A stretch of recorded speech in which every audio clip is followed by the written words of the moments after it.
Welcome to the Forward Miami Show. I'm your host, Damian Pardo, and Forward Miami is an organization, nonprofit that works on diversity and inclusion. Today, we're talking about politics and election, and we have a ton of election wisdom. Thank God, having Mayor Penelas with us today. Former Mayor, Miami-Dade County Mayor Alex Penelas. Alex, welcome to the show. We're privileged to have you here. Quite to the contrary, Damon. It's my privilege to be here. Thank you for the invitation. I thank you for all the good work that you do as well. And I'm looking forward to spending some time together today. Absolutely. I thought maybe you could talk a little bit about the primaries we just went through and maybe some of the themes that you're seeing. You have so much excellent background and insight that you can share with us. Well, unfortunately, I think the first theme that we should talk about is apathy. Very few people turned out.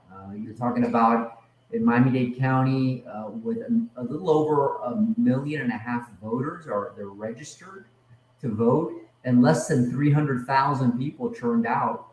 Wow. And that's in spite of the fact that every effort's been made to make voting as easy and as convenient as possible. I mean, you remember the day that to vote absentee, you had to basically you had to be going through brain surgery to get an excuse to vote absentee, and now there is no justification required. You could vote by mail at any time up to a month before the election.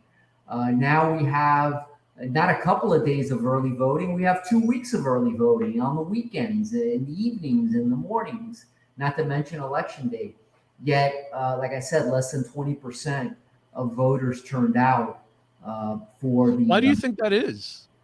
Well, I think first of all, there's confusion as to the word primary. People, especially among independents, they say, well, listen, I'm not registered as either an independent or I'm not registered either as a Democrat or as a Republican. Therefore, there's nothing for me to vote on in the primaries. And that's just not the case. As you well know, the school board races, which were very contentious in this last round, are nonpartisan. Our county commission and mayoral elections are nonpartisan, and our judges, for God's sake. These are the people who, decide over all sorts of different things. So there's confusion on that. The summer months, and there's been a lot of studies also, Damien, that suggest that the summer months are not the most ideal time to have elections. People are on vacation. They're getting their kids back to school. It's hot.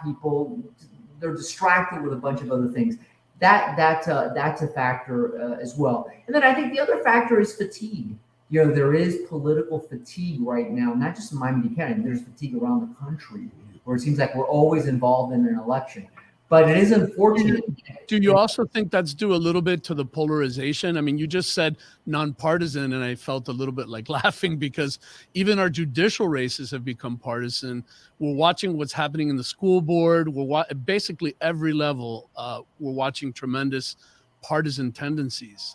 Thought maybe I think the partisanship should bring more people out because now you have partisan types who are registered, who feel like they need to also express their points of view in nonpartisan elections. And that was exactly the case we saw with the school board. The governor took a very strong position in 2 of those races here in Miami-Dade County. And the former president got involved in 2 of the county commission races. So quite to the contrary, I would say that the partisanship may actually have brought more people out. And interestingly, you asked that question because there have been some analysis done of last Tuesday's election that would suggest that, believe it or not, Republicans actually outperformed slightly Democrats, even though the overall number was greater for Democrats. This is a Democratic county after all. But in terms of performance, Republicans turned out at a slightly larger clip. And it could have been due in part because of the partisan nature that some of these nonpartisan elections took. I mean, because unfortunately independents still can't participate in the primary, I think that each party has kind of gotten more extreme in their positions and the rhetoric. And I think that even turns off some of the moderates within their own parties. And they're like, you know what? I just don't want to get involved. Well, listen, there's no better evidence of that because I agree with what you're saying than the fact that the group, the party, if you want to call it, the group that's growing in numbers are not Democrats or Republicans. It's the non-party folks. Yeah. It's the independents. That's where the bulk of the new party, the new voter registrations are going. Either people abandoning their traditional parties and becoming independents, like my wife did, Lily's an independent, or new registrants who are coming into the state. So what ends up happening is what you're left on both sides of the spectrum are the extreme. And then if you add to that the fact that only a small percentage of those people turn out, then guess who's getting nominated? The folks who are getting nominated, Most extreme, kind of in the extreme positions. You know, there have been efforts in Florida to allow independents to play a role in the partisan elections. There are a couple of different models that have been used for that. Those have been defeated. There's been talk about the ranked choice voting, which we see in some other states along the country. That has actually now become illegal under the new voting legislation that the legislature passed. So obviously, you know, listen, I'm a Democrat, but the parties themselves don't want that. The parties want there to be primaries with only their members participating. Well, I was struck in the last go round when there was an attempt to bring in the independents into the primary system, and both parties took strong positions against it. And it was defeated only by maybe 4 or 5 points, but it's a shame because lots of people do want to participate and they feel sidelined in that process. That is correct. And a lot of states are going to that process where if you're an independent, you can then choose. You can't vote in both primaries, but you could choose one or the other and vote in that primary. But yes. And what do you think about the Forward Party, which has been announced, you know, nationally as an alternative? Do you think that has any legs? You know, I've been reading a little bit about it. It's intriguing. Like with a lot of these different new parties that come out, it's interesting to analyze, you know, who's that going to help end up hurting or helping. And I think there's especially been some pushback among Democratic circles, feeling that if that group grows too much with, you know, the more liberal voter, the more progressive voter, that will hurt the chances of Democrats around the country. So I haven't heard much about it. I think there's a former presidential candidate that actually is leading that effort. But I don't know too much about it. But yeah, those efforts have been made before. Remember Russ Perot when he ran for president? Sure. A lot of people think that he actually hurt Republicans, and as a result of his involvement, that Bill Clinton was elected president. So it could cut either way. I thought you might walk us through some of the more interesting races that were held in the primaries and what your observations were with those. Well, the top of the list has to be the Democratic primary for governor for obvious reasons. I think it was the most high-profile election in the state of Florida. I was a little surprised, not with the outcome, but with the margin. Of course, I'm talking about Charlie Crist versus Nikki Fried. Nikki Fried, the current Democratic Commissioner of Agriculture, the only Democrat to win statewide 4 years ago, against Charlie Crist, who, as we know, was a governor, albeit as a Republican, ran for the U.S. Senate as an independent, was a candidate for governor as well a few years back. He lost by a hair to Rick Scott, and now has served in the U.S. Congress out of that St. Pete area for the last 2 or 3 terms. I thought that election was going to be a little bit closer, especially after the Supreme Court ruling on Roe v. Wade, and Nikki Fried really made that a central part of her election. But he did very well and won that by a large margin. But I was surprised. Why do you? I was too, and I'm wondering, why do you think that is? I also felt that was going to be much. And by the way, another interesting point. Apparently, his campaign, the Crist campaign, was polling 10 points margin between the two. So how can polling be, so off, and how could those numbers be so wide, the margin? Well, in spite of Nikki Fried's, focus on the choice issue, I think Democrats may have made a more pragmatic choice. In other words, all things being equal, maybe they liked Nikki Fried, but thought that Charlie Crist was the more viable of the two to take on Ron DeSantis, who, let's face it, I think right now, whether we like him or not, and we could talk about that if you want, he is the hands-on favorite, right, to be reelected. He has a war chest of $125 million, and he has really rallied the conservative and especially the right-leaning independents to his side of the ballot box. So he's going to be very difficult to beat. So I think Democrats felt Charlie Crist, because of his prior experience as governor, the fact that he has much greater name recognition, could perhaps put up a better fight against Ron DeSantis. That's my hunch. I haven't seen any scientific evidence. I actually thought the contrary. I thought, Nikki Fried could have gotten that momentum. You know how candidates all of a sudden get momentum towards the end of a campaign because they're not that well known, and as voters start focusing in on an election, they go, "Oh, that's someone new. I like her. I like her position." I thought she could have caught fire against Ron DeSantis. I openly supported her. I mean, that's just that's me personally. That doesn't take anything away from Charlie Crist, by the way. I think the world of him as well. And again, not that you've asked, but I'll be supporting him come November. But that aside, I thought she could have kind of caught fire at the end. But I think Democrats made a different decision for that reason. They thought he was more electable in November. Yeah, I also thought that. I also thought the system kind of weighed in against her with 2 weeks of early voting and a lot of people mailing their ballots in. I feel like when she was catching fire, lots of people had already sent in their ballot or made the decision. So that might have also played in. I do want to, you offered to take a couple of minutes and talk about Ron DeSantis. So I'd love to have your views on his term as governor of the state of Florida. Well, look, Damon, my parents came to this country because they believed in freedom. They believed in respect for democratic institutions. They believed in a free legislature. They believed in a judiciary that was independent and free of political influence.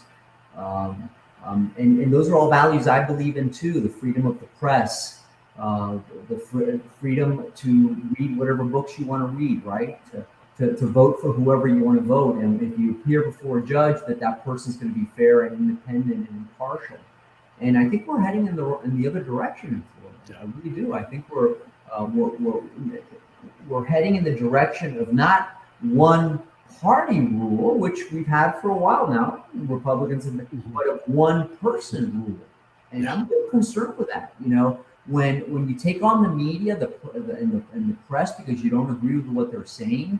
When you remove people from office because they're not prosecuting the cases you want them to prosecute, when you appoint judges who are going to be beholden to your position, that's concerning. I think we're eroding democracy and the things that we believe in, right? Absolutely. And that concerns me. I believe in separate, co-equal branches of government. I don't think that just because I'm the governor, every member of the legislature has to do exactly what I say. But that's what happens right now. And there's no better example of that than what happened in the school board races here. Absolutely. You actually had a Republican incumbent, Marta Perez, who's a very competent, experienced member of that school board who has impeccable conservative credentials, and basically she was outed by the governor because she voted to require masks for school children at the beginning of last school year. Something, quite frankly, I agreed with. I have a daughter in public school, as you know. And by the way, the moment masks were no longer required, she got sick. Okay, and she brought COVID home during the Omicron spike in January. So, I'm concerned with that. So now are we going to necessarily have school board members that are basically going to be mouthpieces for the governor? Or are they going to do exactly what the voters and the people require? I mean, those are things that, and I respect the governor. I respect his willingness to serve. It's very difficult to serve. They've gone through personal issues with the wife's health. I respect him, but I don't like where this is heading. I've never been in Cuba. I was born in this country, but as I go back and I think of all the things that my parents warned me about that were that happened to them in Cuba, it's happening here. Yeah. And I'm very concerned. Yeah, especially when we saw the decision with Roe v. Wade. I mean, I feel like that decision particularly really eroded the credibility of the Supreme Court and our judicial system at a certain level, because it's kind of created a little bit of chaos throughout the states, and of course with people who are concerned about their rights. So especially, of course, women, but it should be everyone. Well, so I think the way that draft opinion was leaked. What is this? Yeah. I mean, that to me, by the way, I think a lot of that's going to backfire. I do too. Well, I think we are seeing it nationally. We just haven't seen it yet here, in Florida, I think. But we have seen nationally where it has made a difference in the margins and in particular races. Well, that's the issue. That now that you mention it, let's talk about it for a moment, because I think that is the issue that has the potential to really shift these political winds a little bit. And let's be frank. I mean, before the Dobbs decision, I think any analyst worth his or her weight would have seen the tea leaves, and they were all pointing towards, I think, not only Republican wins, but a landslide, right, with inflation and gasoline and everything, the exit from Afghanistan, all the things that have been occurring, which the president, let's be frank, a lot of it he assumed, a lot of these problems he took over. But that particular issue, I think, is the one issue that could cause pause among Republican women and independent women. They may say, wait a minute, especially when you're looking at situations where there's no exemption in states like Florida for things like rape and incest and abuse. It really gets to the core of freedom, of the right to choose. Again, whatever our particular beliefs may be, we're going to put those aside for just a moment and focus on how this impacts politically, right? The environment. And I think there could be enough there to perhaps avoid that landslide. I still think Republicans have an edge in the House, albeit a smaller edge now. But I think the Senate is back in play again with a real possibility of Democrats holding on to the U.S. Senate. So it'll be interesting. We'll see. But that without a doubt, that's a game changer right now. And can you comment a little bit about Biden's performance going into these general elections? I think it's improved. Again, I think he inherited some real doozies when he became president. Listen, I don't agree with some of the things he's done, but I think he's done a much better job than our former president, with all due respect. There's a lot of Trump supporters out there, but I think President Biden has brought back decency, respect, honor to the office of the President of the United States. That is an office that belongs to us, the people of this country. It does not belong to an individual.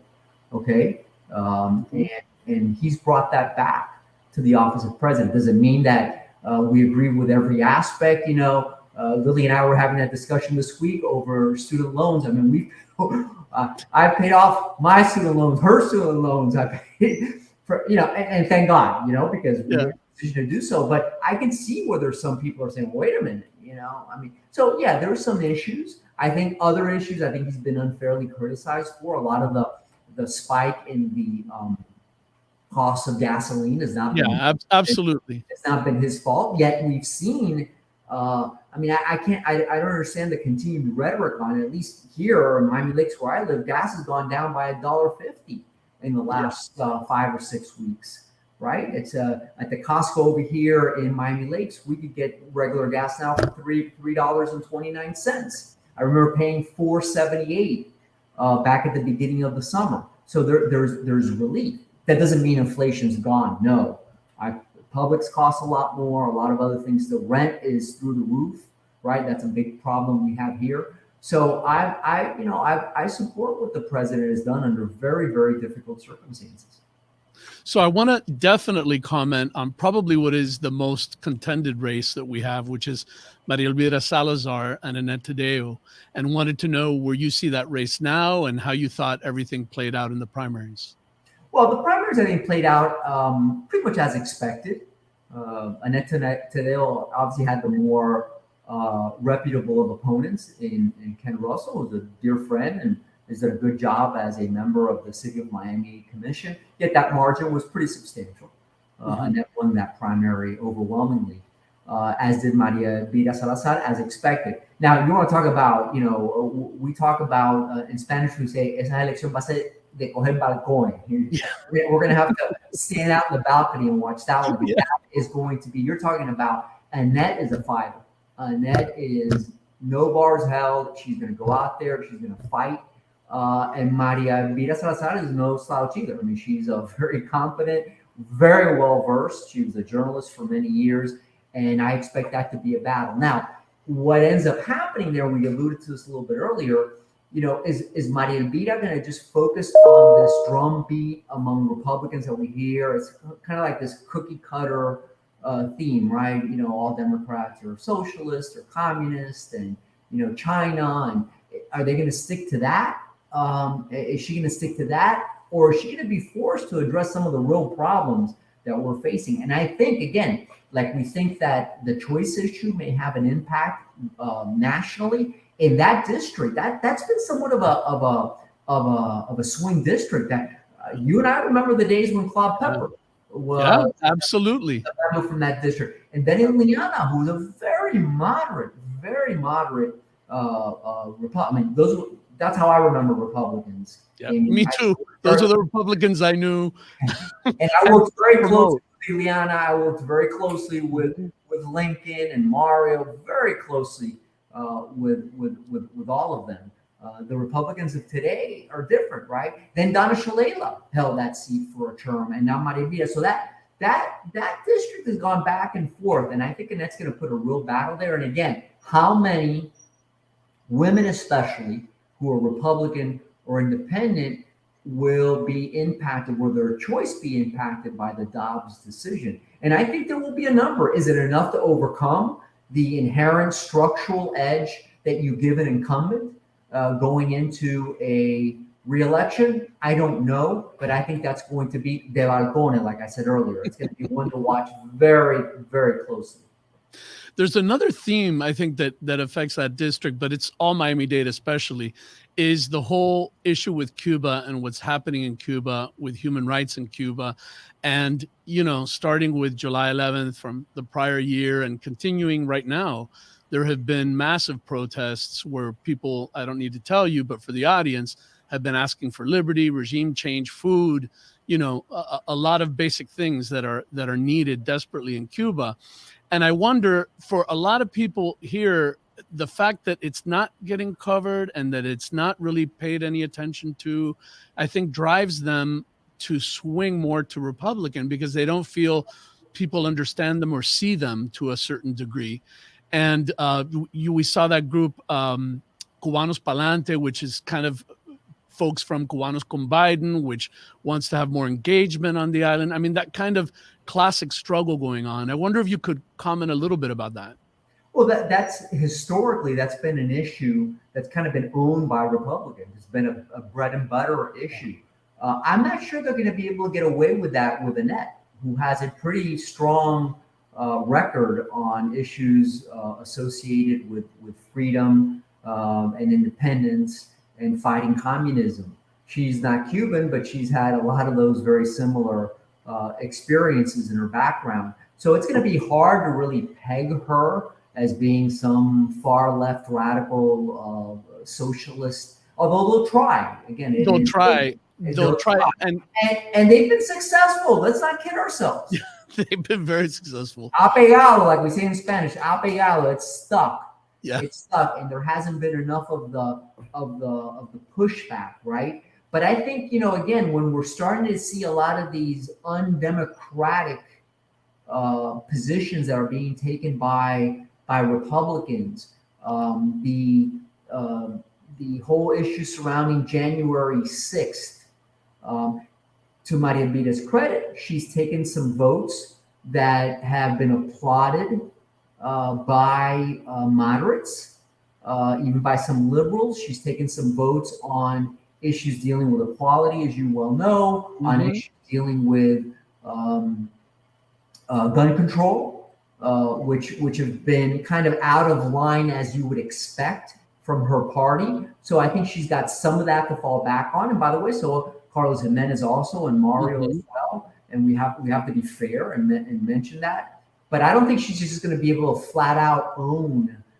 this issue surrounding January 6th, or Cuba for that matter.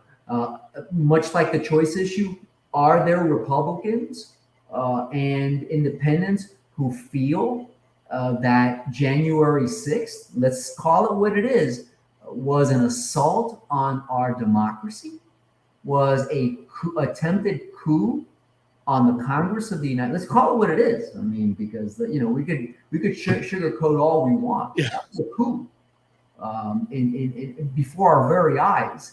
Yep. So it's going to be hard for Republicans like Maria Elvira to all of a sudden be, the standard bearers of freedom and democracy when, quite frankly, the stigma and the stench of Donald Trump's involvement January 6th could infiltrate way down on that ballot. It absolutely could. And you're right. As far as she goes with her messaging on communism, it's right on point. It's the party and the other groups, I think, that can be, where the messaging starts getting, especially, how it is in campaigns. I'm sure they're going to try. So I think that will be still an important theme throughout that race and in all of Miami-Dade. It will. Now, there will be others who are going to blindly vote for the governor, right? In that district, who are just going to go down the ballot and vote all Republican. That's a factor to be considered. There may be others who are looking at more bread and butter local issues like affordability, like inflation, the price of gas, things of that. So you're going to have a higher turnout, right? Probably not a presidential type turnout, but you'll have probably 45 to 50% turnout in that congressional district, which is much greater than what you had in the primary. But most importantly, you will have a greater number of independents turning out. Because of what we said at the beginning of the show, a lot of independents thought they had nothing to vote for in the last week, and they didn't turn out. Independents will turn out on November 8th, and it'll be very interesting where those voters are going as a result of January 6th, the Dobbs decision, and a lot of these other issues we've been identifying. As we get closer to November 8th, what are the things that you're going to be looking for? Well, where are national Democrats putting their money? National Republicans are definitely putting their money in Florida. Okay, there's no doubt, because they see Ron DeSantis as a rising national figure. But there were some reports, Damian, about 2 months ago that the national money was basically going elsewhere. That many national Democrats felt that, and by Democrats I'm talking about not only individuals but a lot of the organizations, right, that support a lot of the more progressive and liberal-leaning issues. A lot of these groups were going to be spending their resources elsewhere. And 2 months ago, there was a real concern about that. A lot of folks felt that Florida was no longer a purple state, that it was reliably red. But I think that because of some of these factors we've talked about earlier, I think the fact that Democrats have fielded a very strong senatorial candidate in Val Demings, we haven't mentioned her yet. I think she's a strong. Let's take a few minutes on that race. Absolutely. I mean, I didn't know much about her. I think her husband was the county executive, the equivalent of the county mayor in Orange County, and she was the police chief, and then she was elected to Congress. But she's got some fire in her, and she's raised a ton of money. She has a tremendous charismatic presence to her. And I think she's giving Marco Rubio a run for his money. So all those factors mean that you're starting to see some of these national Democratic progressive groups taking another look at Florida. So if money starts pouring back into the state, that would be helpful. Now, what concerns me, for example, is that Ron DeSantis has been up on TV now for weeks, and there's not been one general election ad yet that I've seen from Charlie Crist. I saw some of his ads for the primary, but nothing for the general election.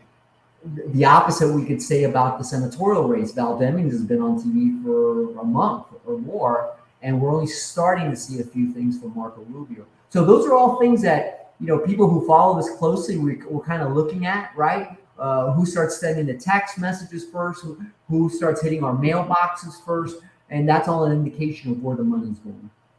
And I have to bring it up because nobody ever brings it up, but they're important positions. The Attorney General and Commissioner of Agriculture really are never, brought up. Wanted your thoughts about those two. Right. The Attorney General, obviously, it's unlikely that will change hands, right? Ashley Moody's been there since 4 years. And again, although she's been pretty much, a mouthpiece for what the governor has wanted, there's really been no scandal, no major issue with her personally. And I don't see a lot of resources being put into that race. Yet, interesting enough, for the agricultural commissioner, we nominated someone locally here from Miami-Dade County, Naomi Blumura. I don't know if you know her, Damon. She's a very qualified local activist from Miami-Dade County. Yet she won that primary. I think she didn't even raise $50,000. I mean, it was amazing. While Wilton Simpson, the Republican nominee, has already been on TV for the last month. So that's going to be tough. But a lot of those races, what's interesting in a lot of those races is people will go down the ballot box, and it really depends who they're voting for governor and the U.S. Senate. And sometimes those votes, carry down. So money isn't necessarily the only factor in those races. So I'm going to ask you, and I know you can't, but if you had to prognosticate, what are some of the positions you would dare to actually suggest a winner on? Look, it's August 30th, right? And I know this is going to air. A lot of time. I know it's a year. There's a lot of time, and I think I have to give the Republican ticket right now a slight edge, okay? But that doesn't mean that things wouldn't change. Which is the race that I think could go towards Democrats. If I had to rank them, I would say Val Demings. That's what I would say. I would say she has the firepower, she has the money, the charisma. She could surprise people. Marco Rubio, I've known Marco Rubio, Damien, for 30 years. He's not the Marco Rubio I knew from 30 years ago. And listen, I respect him tremendously, and I think the world of him. I have supported him in the past, but he's not the Marco Rubio that I knew when he was in the House, and even when he was Speaker, and I was mayor. We disagreed on some issues, but he was accessible, and it wasn't this rabid, partisan, position on everything. And I think people are tired of that. They're tired of that. They're scrutinizing his votes. They're scrutinizing his attendance in the Senate. So I think that's the one race where I still give him the edge, but I think that's the one race we could see a surprise. Yeah, a lot of people have commented that he doesn't seem like he's into it. He doesn't seem very engaged, but. Well, he went from being a presidential contender 6 years ago, where he pledged not to run for re-election again, that he was either up or out. He changed his mind. He ran for re-election again, had to reverse his position on Donald Trump. He went from, openly opposing and criticizing Donald Trump at every every campaign stop he went to basically then becoming one of the strongest allies. I mean, yeah, I mean he's changed dramatically, and I like him personally. It's not personal, but I think that's the one race where we could see a surprise. The gubernatorial one's going to be tough. It's just the structural advantages that Ron DeSantis have are great. I think Charlie Crist's choice of Carla Hernandez Matz was a very good choice. I'm a big fan of Carla's. I've watched her grow in the education field over the last 6-8 years. She is a firebrand. She's not afraid of anybody. She speaks perfect Spanish, and her story is the immigrant success story. It's the same story as my parents, yours, and so many others, right? And and I think that'll especially play well in places like Central Florida, where you have a lot of Hispanics, and to some extent could help here in South Florida as well. But I still think that Charlie Crist and Carla have a lot of ground to gain in the coming weeks if there's going to be a chance for an upset there. Well, I think that's a good spot to end on. Former Miami-Dade Mayor Alex Penelas, always a pleasure. Thank you so much. We really are privileged with just your background and your sharing time with us today. And we want to thank everyone out there who watches the Forward Miami show. See you next week.